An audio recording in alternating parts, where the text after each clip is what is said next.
Saya tanya sama dokter, ya, sama dokter, terutama dokter bedah tulang. Kenapa kalau orang yang patah tangan, posisi tangannya selalu diikat seperti ini? Jawabannya apa? Itu posisi tangan istirahat yang paling sempurna. Saat dimana sikut 90 derajat seperti ini, proses pembentukan cairan untuk daerah-daerah sendi itu terjadi pada saat tangan kita sedang seperti ini. Jadi yang tangannya nggak pernah begini, berarti nggak pernah terjadi pembentukan cairan penting untuk pelumasan bagian sikut di bagian sini. Coba perhatikan, saya suatu saat bisa bicara secara ilmiah dari A sampai Z tentang sholat, dari sisi neuroscience, dari sisi kedokteran, dari sisi sains, dari sisi biologi, dari sisi fisika. Bahkan saya bisa menghitung, ya, ketika orang sedang sholat, berapa gaya keseimbangan yang dibutuhkan. Dan itu dikaitkan dengan ilmu kedokteran. Hormon-hormon apa yang diproduksi oleh orang pada saat sedang istirahat dan menemukan kebahagiaan. Itu bisa dibuktikan secara ilmiah dan itu luar biasa. Baik, yang pertama ciri orang munafik apa? Suka sholat tapi sholatnya malas. Yang kedua suka sholat tapi sholatnya ria. Dan yang ketiga, ini yang paling luar biasa yang membuat saya menangis. Wala yazkurunallaha illa qalila. Dia suka sholat tapi sholatnya tidak ingat Allah kecuali sedikit. Dia suka sholat tapi sholatnya tidak ingat Allah kecuali sedikit. Yang ingat Allahnya sedikit saja, kata Allah munafik. Apalagi yang tidak ingat Allah sama sekali. Jadi kalau menurut Quran, orang munafik bukan yang tidak sholat. Orang munafik adalah yang sholat. Bagaimana Pak yang tidak sholat? Tidak usah dibicarakan. Yang sholat saja bisa berkategori munafik, apalagi yang tidak sholat. Saya tidak mau cerita yang tidak sholat, itu sudah pasti. Saya mau cerita yang sholat. Bagaimana sholat kita bisa meningkatkan kesehatan? Bagaimana sholat kita bisa membangun kesadaran? Mari kita kaji sekarang. Tadi yang dibacakan oleh Qari'ah, surat apa? Surat Al-Isra. Ini yang saya tidak mengerti. Kenapa setiap Isra Mi'raj itu kok suratnya selalu Al-Isra ayat 1? Padahal di situ tidak ada cerita Mi'raj. Itu cerita Isra, Lailan. Justru cerita Bani Israel ketika dia sedang berjalan dalam kegelapan. Ada nggak kata Mi'raj di situ? Nggak ada. Kata Mi'raj itu adanya di Quran surat Al-Ma'arij. Bahkan lebih eksplisit lagi, Mi'rajnya Nabi Muhammad diabadikan di Quran surat An-Najm. Cuman silakan ikut peringatan Isra Mi'raj di kota Bandung 100 kali akan mendapatkan ayat yang sama 100 kali. Coba kita buka Quran surat An-Najm dulu. Di Quran surat An-Najm Allah mengatakan begini, walaqad ra'ahu nazlatan ukhra inda sidratil muntaha indaha jannatul ma'wa id yagsa sidrati ma yagsa. Ada kata-kata apa di situ? Ada kata-kata apa? Sidratil muntaha. Sering dengar ibu-ibu sidratil muntaha? Sering dengar bapak-bapak sidratil muntaha? Saya tanya ibu dulu, apa sidratil muntaha? Apa sidratil muntaha? Ayo, udah jadi panitia Isra Mi'raj berapa kali? Ya? Iya, apa sidratil muntaha? Tuh kan bingung. Tidak pernah ada pencerahan. Yang menyedihkan, saya pernah ngasih ceramah di perguruan tinggi yang di situ ada pelajaran bahasa Arab. Saya tanya mahasiswa bahasa Arab, apa sidratul muntaha? Mereka jawab langit ketujuh. Padahal sidrah itu bahasa Arab yang sudah jadi bahasa Indonesia, sudah jadi bahasa Indonesia, sudah jantan bahasa Sunda. Sadar. Sadar itu dari bahasa Arab. Sidrah, sin bukan sod. Kalau belajar ilmu nahwu sorof, sod dengan sin bisa berganti, itu namanya iflak. Artinya bisa sama. Sedangkan di Arab adalah sin. Sidratul muntaha. Al-muntaha itu artinya penghujung.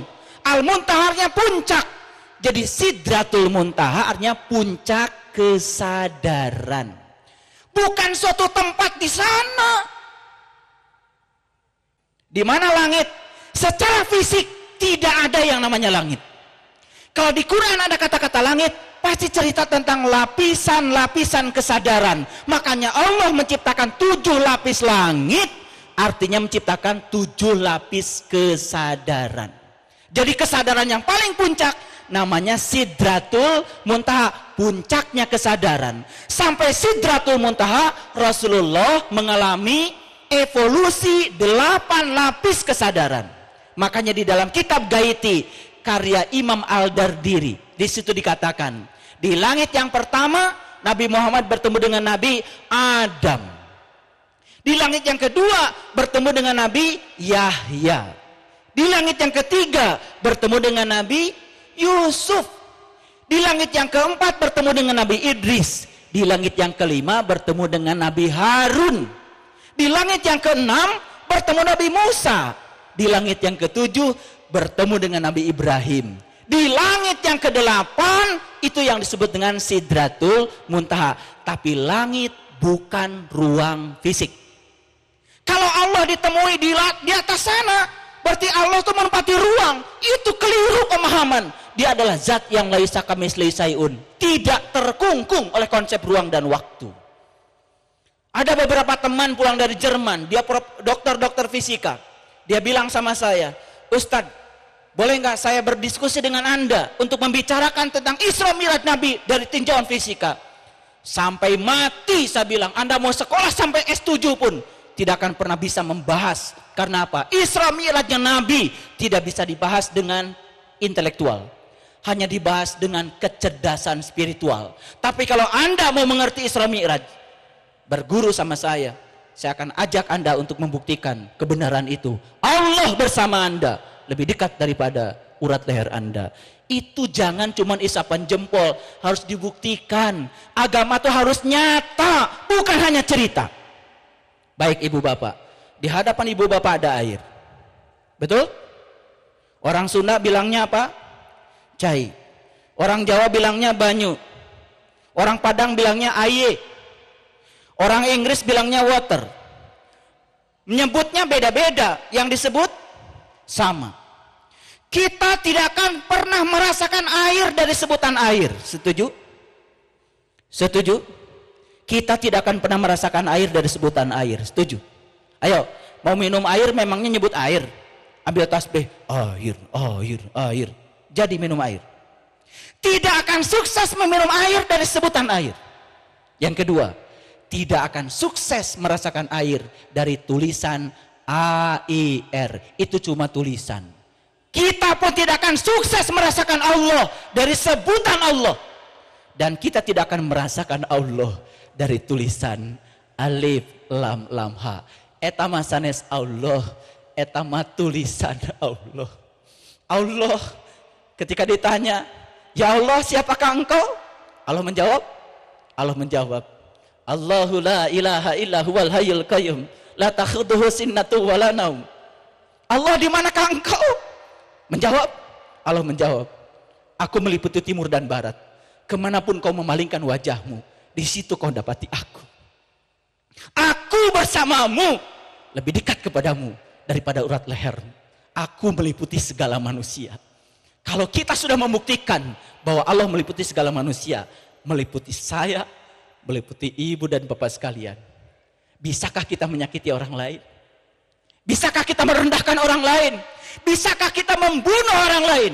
Bisakah kita menghinakan orang lain?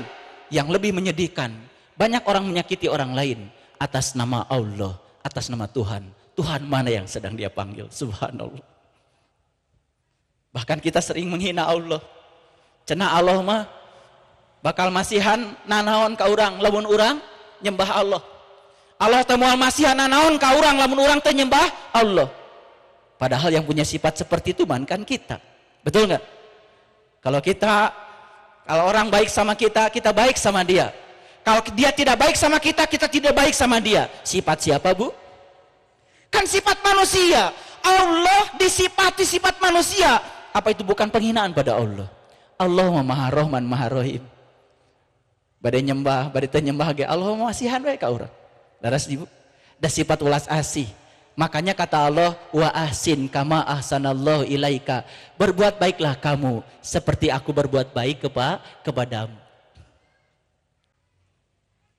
Tas tiasa nyaah kanu ngewa. Tas tiasa teh can salat. Tas tiasa nyaah kanu mitnah ka urang. Can salat. Can salat. Makanya banyak murid-murid saya berat ngaji sama Bapak. Kenapa? Bagaimana Pak saya harus bisa mencintai orang yang memfitnah pada saya? Latih dirimu. Harus punya sifat ulas asih. Kalau kita nyaah kanu nyaah ka urang, itu mah biasa. Laras Ibu? Subhanallah. Ada orang yang memfitnah kita. Karena pinter, dia punya ilmunya. Ya Allah, aku yakin. Dia memfitnahku karena sedang dipakai oleh engkau. Untuk membuat aku tambah sabar, aku tambah besar, tenang dia damai. Tapi orang yang tidak punya ilmunya pasti akan mencari upaya untuk memfitnah orang lain, kebalikannya. Begitu nggak kita? Kalau masih seperti itu, belum sholat. Kan Nabi Muhammad mah, tiap uih subuh, saatos nana tepan subuh, diciduhan ke orang Yahudi. Apaan orang Yahudi nate malah justru disuapin oleh Nabi. Dengan kasih sayang yang luar biasa. Sudah banyak cerita itu diceritakan di banyak pelatihan. Dan saya tidak mau cerita itu. Tetapi itulah Nabi. Nyaah kanu ngewa. Itu akhlak. Kalau kita baik sama orang yang baik sama kita, itu mah biasa. Kalau kita bisa baik sama orang yang tidak baik sama kita, itu yang luar biasa. Itu buahnya sholat. Ayo, kenapa sholat kita tidak membuahkan itu? Harus direvolusi. Kalau saya ngomong seperti ini berarti saya bisa membuktikan. Karena orang beriman tidak boleh berbicara sesuatu yang dia tidak bisa membuktikannya. Saya pernah ceramah di Banyuwangi tentang sholat khusyuk. Selesai saya ceramah, ada orang Banyuwangi datang ke sini ke Bandung. Beli rumah di Bandung, dia mesantren di dekat pesantren saya. 3 bulan belajar sholat khusyuk, setelah selesai pulang lagi. Sekarang beliau mengatakan, saya baru merasakan betapa rindunya sholat. Gitu. Bagaimana bisa rindu kepada Allah? Kenal aja enggak. Bagaimana bisa ingat sama Allah? Tahu juga tidak. Betul enggak? Makanya ada orang yang tidak tahu, tetapi dia tidak tahu bahwa dia tidak tahu. Biasanya kalau ngomong sok tahu, diberi tahu tidak mau tahu. Padahal dia itu tidak tahu. Cuma dia tidak tahu bahwa dia tidak tahu. Banyak gak yang kayak gini? Banyak. Kalau sudah dipanggil Bapak Kiai, kalau dikatakan dia pimpinan pondok pesantren, biasa jadi itu menjadi atribut yang sulit dia belajar. Karena apa? Dia itu tidak tahu, cuma dia tidak tahu bahwa dia tidak tahu, dibungkus ketidaktahuannya dengan atribut yang melekat pada dirinya. Makanya saya tidak mau dipanggil Kiai, apalagi dipanggil Haji. Karena Haji itu kan kalau saya sedang di sana, Haji itu bahasa Arab artinya pengunjung. Kalau sedang di sana saya haji karena pengunjung. Pulang dari sana bukan pengunjung lagi, saya pribumi kok. Betul nggak? Makanya aneh kan di Indonesia. Haji jadi gelar. Padahal haji itu artinya bahasa Arab artinya tamu. Tamu tuh kalau lagi di sana. Kalau pulang dari sana bukan tamu lagi kita, pribumi. Harusnya haji bukan gelar. Tapi haji itu ditampakkan dalam bentuk akhlak. Itu haji. Oke, kembali lagi tadi. Sidratul Muntaha artinya apa? Puncak kesadaran. Di langit yang pertama Nabi Muhammad bertemu dengan Nabi Adam. Saya dulu membayangkan itu pertemuan adalah fisik antara Nabi Muhammad dengan Nabi Adam. Ternyata di dalam kitab Gaiti bukan pertemuan fisik, tapi apa? Itu lapisan kesadaran. Jadi kesadaran Adam, kesadaran Yahya, kesadaran Yusuf, kesadaran Idris, kesadaran Harun, kesadaran Musa, kesadaran Ibrahim, Sidratul Muntaha. Jadi saya mau bicara kesadaran dulu. Jadi Adam itu apa? Adam itu ternyata bahasa Arab artinya ketiadaan. Apa yang tidak ada? Yang tidak ada itu materi. Makanya di dalam Quran dikatakan kullu syai'in halikun illa wajahu. Segala sesuatu akan hilang musnah kecuali wajahnya. Awas, Ketika nyawa di kerongkongan nanti, kata Allah, manusia cuma dua. Ada yang melihat, ada yang tidak melihat. Itu diceritakan di Quran surat Al-Waqiah. Falaula idza balagotil hulkum wa antum hina idin tangdurun wa nahnu aqrabu ila minkum walakin la tubsir. Ketika nyawamu sampai di kerongkongan, saat itu kamu harusnya melihat. Aku lebih dekat kepadamu. Tetapi kebanyakan manusia mati dalam keadaan tidak melihat. Itu Quran. Harusnya begitu baca Al-Waqiah itu tergetar kita. Tanya pada diri kita, ya Allah, nanti saya mati termasuk yang melihat atau yang tidak melihat? Kalau saya termasuk yang melihat, dengan mata mana saya melihat? Dan apa yang harus saya lihat? Kalau saya tidak melihat, amalan apa yang menyebabkan saya tidak melihat? Ya Allah, tolonglah saya sekarang. Berilah syafaat sekarang, ya Allah. Syafaat itu bukan nanti, Bu, Pak. Syafaat itu sekarang. Makanya rajin-rajin baca sholawat biar dapat syafaat. Apa syafaatnya? Bisa bertemu dengan orang yang mewarisi ilmunya Nabi sekarang, bukan nanti. Makanya kita baca sholawat. Salatullah salamullah ala toha rasulillah. Salatullah salamullah ala yasin habibillah. Sering baca sholawat tapi gak ngerti. Kita ini ingin ketemu apa? Ingin ketemu Toha. Siapa? Rasulillah yang menyambungkan kita dengan Allah. Ingin bertemu dengan Yasin. Supaya apa? Supaya kita dicintai Allah. Jadi siapa Toha itu? Siapa Yasin itu? Gurunya Gus Dur, namanya Kiai Hadirani. Kiai Hadirani, orang Banjar beliau, almarhum, mengatakan Yasin itu artinya wahai Sin. Maka Sin itu gerginya 3. Gergi yang pertama menyatakan Nurullah, gergi yang kedua menyatakan Nur Muhammad, gergi yang ketiga menyatakan Nur Insani. Nurullah, Nur Muhammad, Nur Insani, gumulung manunggal, itu yang disebut dengan ruhku. Itu yang ditiupkan Allah pertama kali ke dalam diri kita. Itu yang harus kita tahu dalam hidup kita sebelum kita mati. Makanya yang kenal dirinya akan kenal Tuhannya. Siapa yang terbuka mata kalbunya di dunia akan terbuka di akhirat. Siapa yang tidak terbuka di dunia tidak akan terbuka di akhirat. Wa man kana fi hadhihi a'ma wa huwa fil akhirati a'ma wa adallus sabila. Ini ngaji dulu. Ngaji dulu serius. Karena apa? Waktu kita terbatas. Belum tentu nanti sore kita masih hidup. Belum tentu besok masih hidup. Makanya bahagia tidak usah menunggu besok. Saya akan bahagia kalau anak saya sudah diwisuda. Belum tentu usia kita sampai anak kita diwisuda. Saya akan bahagia kalau rumah saya sudah bagus. Belum tentu kita punya umur sampai rumah kita bagus. Setuju? Nanti kalau suami saya sudah baik lagi sama saya akan bahagia. Belum tentu umur kita sampai suami kita baik lagi. Bahagia, putuskan sekarang. Tidak usah bergantung pada siapapun. Aku begini, bukan karena kamu begitu. Jadikan diri sendiri, jangan bergantung pada siapapun. Bahagia adalah keputusan kita. Bahagia adalah pilihan kita. Tidak usah menunggu, tidak usah menunggu. Karena waktu kita belum tentu, umur kita sampai menemukan yang kita cita-citakan. Setuju? Siapa yang ingin bahagia? Coba acungkan tangan. Siapa yang ingin bahagia? Acungkan tangan. Acungkan tangan. Subhanallah. Udah, turunkan tangan. Sedih kalau begitu saya. Berarti semua yang acung tangan belum bahagia. Kan saya pertanyaannya tadi siapa yang ingin bahagia? Acungkan tangan berarti belum. Subhanallah. Ya udah, nggak apa-apa. Ini pertanyaan jebakan. Memang harus dijebak sekali-kali. Saya kalau ngasih pelatihan motivasi biasanya begitu. Yang hadir itu udah sekolahnya tinggi-tinggi. Ada S1, S2, S3, luar biasa. Tahu nggak S1? S1 itu senyum. Tahu S2? Senyum-senyum. S3? Senyum-senyum saja. Dimarahin orang? Senyum. Difitnah orang? Senyum. Yang mitanya tambah banyak? Senyum-senyum. Tambah banyak yang menyakiti? Senyum-senyum saja. Itu S3 yang sebenarnya. Yang sekolah di perguruan tinggi belum tentu begitu, tapi yang sekolah di sekolah kehidupan dan bisa merespon setiap pengalaman sebagai pemberian Allah yang terbaik, pasti sekolahnya seperti itu.